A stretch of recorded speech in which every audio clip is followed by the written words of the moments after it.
What's up guys, me Dead Flash, welcome back to my channel and welcome to DVD collection update number 1. This time we're going to do all horrors, we're just going to jump right into it, you know. You can go check out my video on why you should collect DVDs in 2024 and why I started so late. The link will be in the description, that's why I'm pointing down here. But yeah, I got a couple horrors, thrillers, psychological kind of mindfuck ones today to show you, so without further ado, let's get right into the video. First up, we have an original release 2002 and re-release 2005 copy of Panic Room with Jodie Foster. Ignore this sticker please, I'm trying to get it off. I'm probably gonna have to like strip the case and soak it with a wipe of some kind, you know. But yeah, this movie is absolutely unreal. Just like as the name states, really, Panic Room, you're just gonna be on the edge of your seat the whole time, and Jodie Foster is an incredible actress, so yeah. And it comes with special features as well, filmographies and teasers and all that good stuff. So yeah, saw this cheap, had to pick it up, wasn't on my wish list, but I said why not. Tried it out and I love it. So yeah, there's Panic Room by Jodie Foster. We're gonna get through these pretty quick today. These are gonna be a little bit different to my typical content. So next up we have The Omen, which is groundbreakingly like eerie for its time. And this one is a 2006 re-release. I believe the original one was in the 70s or something like that, correct me if I'm wrong. Yeah, this was found in a family member's house. I actually didn't own this, but they gave it to me, and it still has the original sticker on there saying that it comes with an alternate ending. So how cool is that? This is just like run-of-the-mill paranormal movie, but people think that it's like so much more than that, and honestly, like, I see it, like, it's really, really good. It's not that I hate like the ghosty kind of like religious whatever, like exorcism and the likes horrors, but I typically tend to gravitate towards psychological thrillers and stuff. So this one really, I'm surprised that it was my thing, but it was very much my thing. Most people who watch me probably know it. Yeah, if you don't, check it out, it's great. Next up here we got my childhood copy of Jaws, because this is where my obsession with sharks absolutely took flight, let me tell you. Also a little kind of card cover there. Standard Jaws run-of-the-mill thing, and same disc there, you know. Really, really, really good stuff. Everyone knows Jaws, like I don't even need to tell you anything about this. 2004 release of this movie. This movie changed me in ways that I can't describe. My love for sharks like took off when I saw this. Also my fear of them, but my like morbid fascination with sharks. This movie is great. It's definitely been accused of villainizing sharks, which I definitely think is a huge problem. However, there's a lot of factors that contribute to that, and I don't think that this movie is the sole purpose of why. But after the release of this coming out, people used to literally go and just kill sharks, and I don't agree with that, because sharks are amazing. We need them, you know, save the ocean. But also just like you're going into their territory when you're in the sea. So yeah, like I just find that crazy that some people felt like so attacked by this movie that they decided to go out and kill sharks. I'm not one of those people.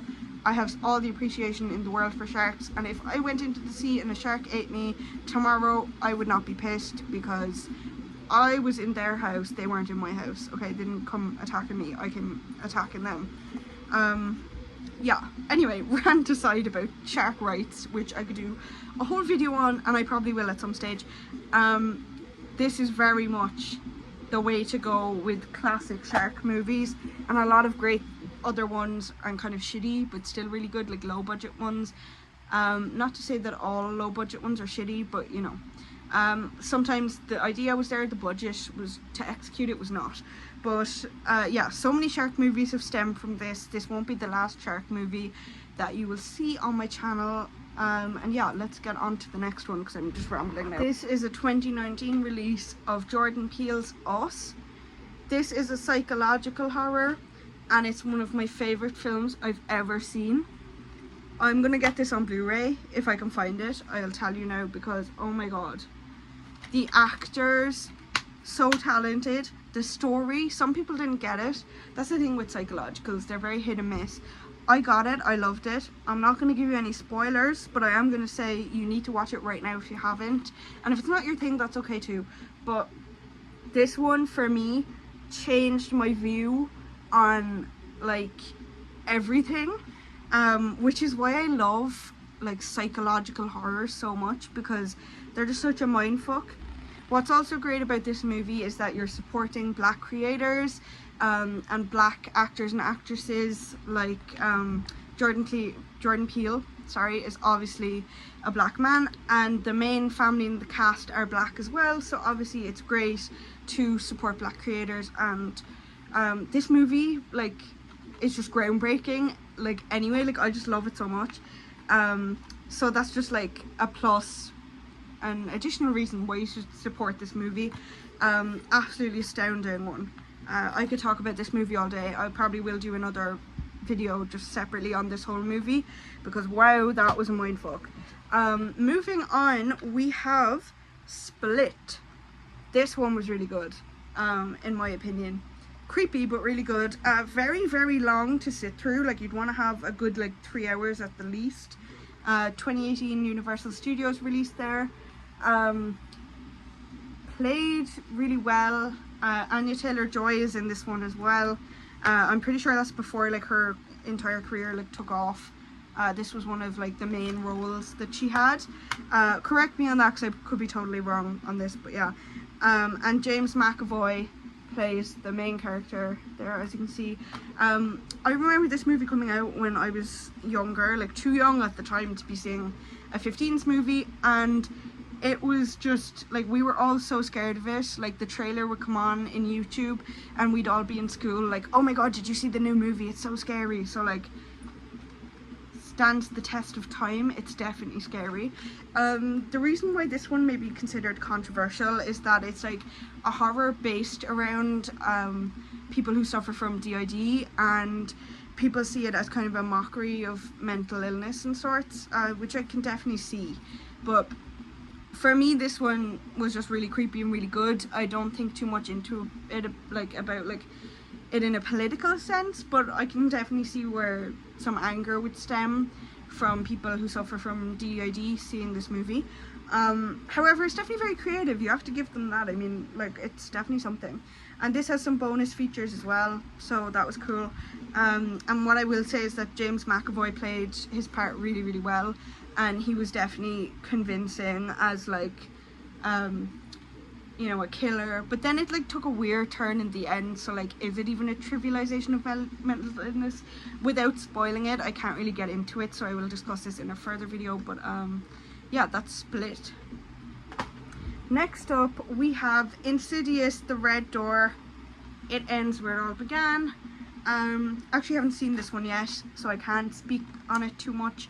I have seen this. I've seen this on Netflix before I started my collection. But yeah, this is the 2023 one. So I'm very behind on all my, like, Insidious, like, paranormal hauntings ones. But what I will say is the original was bomb. This one is bomb. You know, definitely debated, but it's a good one. Like, it's a great one. And I think, you know, I want the whole Insidious collection eventually. Pretty bland disc, but still. Yeah, it was a good one. It wasn't too shabby. You know, I think the original will always be my favourite, but that's just me because I like, kind of, like, I like the ones where it started. But I feel like this was a good way to tie in, you know, where it ends, where it all began, like that whole thing. But it's definitely been kind of mixed reviews on this one as far as I've seen online anyway.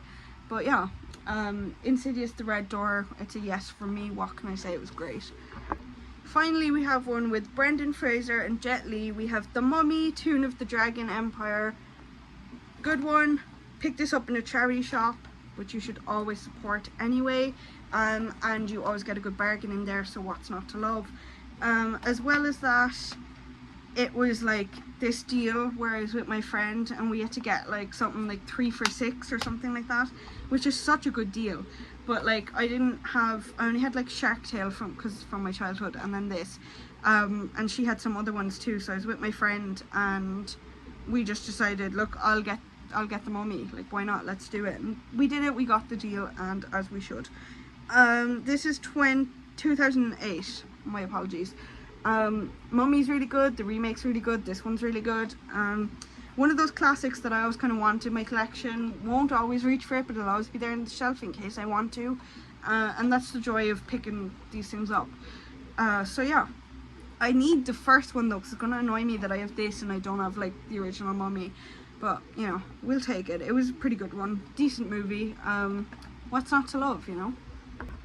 So recapping, we had Jodie Foster's Panic Room, we had The Omen, we had my childhood copy of Jaws that I've kept in pristine condition, if I do say so myself. We had Jordan Peele's Us, absolutely fabulous movie.